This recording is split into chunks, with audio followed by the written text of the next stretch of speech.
Sa naging interview ni Direk Paulo Valenciano, may mga revelation siya sa nasabi nga pong nalalapit na concert ng SB19.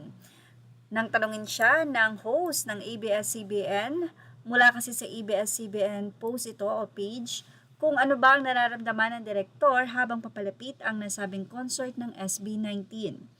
Ayon kay Direk Paulo Valenciano ay hindi na nga raw siya makatulog. Unang-una, ito po daw concert ng SB19 ang masasabi niyang pinakamalaking stage so far sa nagawan niya bilang isang direktor. Inamin din niya na everyday na silang nagre-rehearse at sinabi din na Direk Paulo na may hype ang rehearsal pero may halong kaba din ang mga bano. Ayon din kay Direk, double time na sila ngayon dahil ilang araw na nga lang ay concert na ng SB19. Mukhang 4 days ago ang nasabing interview dahil ayon sa kanyang naging pahayag, 3 days to 4 days to go na nga lang daw ang kanilang nga pong preparation para sa nasabing big event.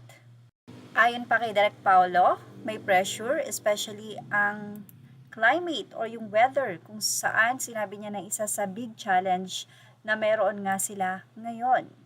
Kung matatandaan, ibinalita na darating ngayong linggo na to ang nasabi nga pong storm. Pinagpasalamat ito ni Direk Paulo na ito nga ay hindi natuloy. Aniya, although wala ngang storm, pero hindi naman daw kaila na sobrang init naman talaga. Ang mga kinukwentong ito ni Direk Paulo ay hinggil sa nasabi nga pong pag-set up ng nasabing stage at ng venue ng concert.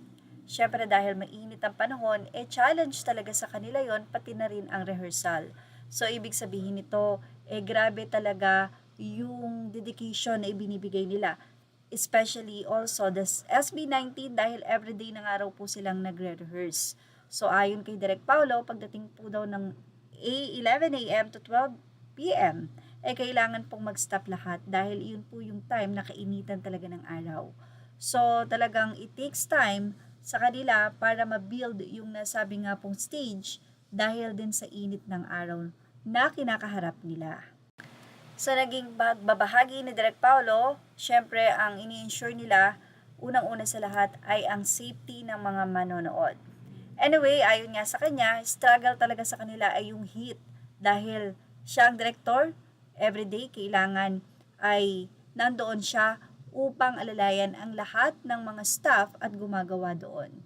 Ganun pa man, syempre, excited at hindi na nga daw siya makatulog. So isang araw na lang po ang inaantay para po sa nasabing malaking event na ito ng SB19.